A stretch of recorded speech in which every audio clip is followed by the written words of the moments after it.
Musta na po kayo lahat dyan? Si Alan again. See?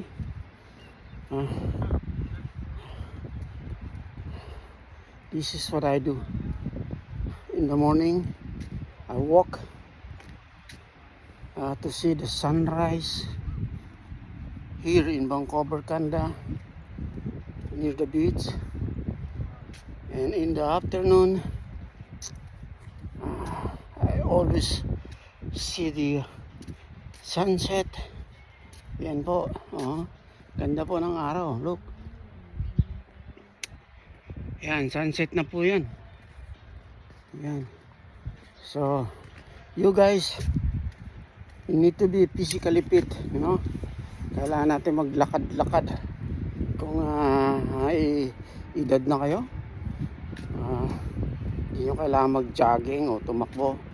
Walking lang, pwede na. Ako nga, tingnan nyo, pinapawisan na nga ako. Yeah, may dala lang akong water jug. Yan po. At tingnan naman yung view nito here. It's priceless. Ang ganda.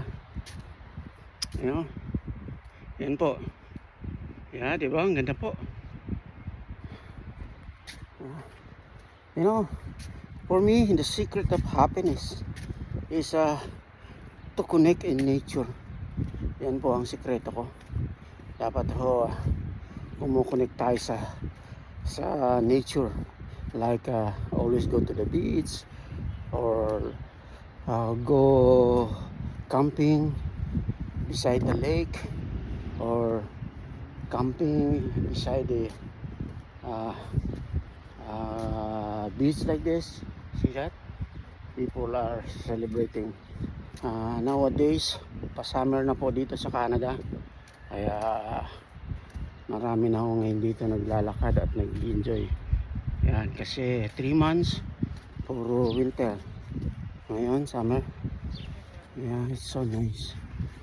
Yeah. Yeah. Ganda, di ba?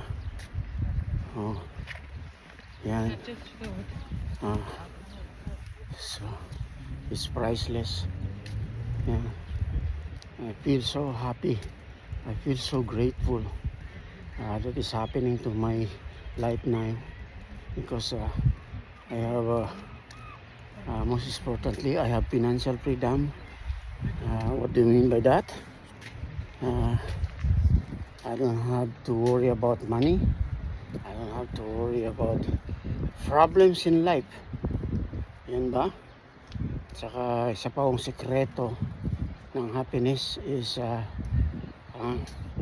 even in little things, you know, masaya ka.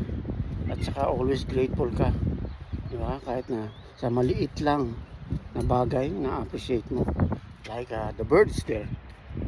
Yan. Yung mga birds na yan.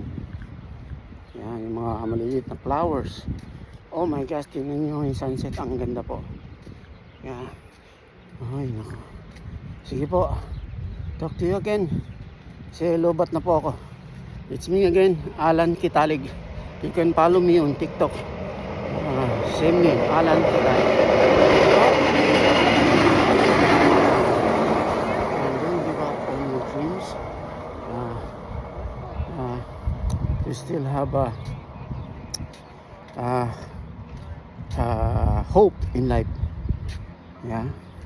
Kahit na may edad na po kayo. Yeah, okay. Sige po.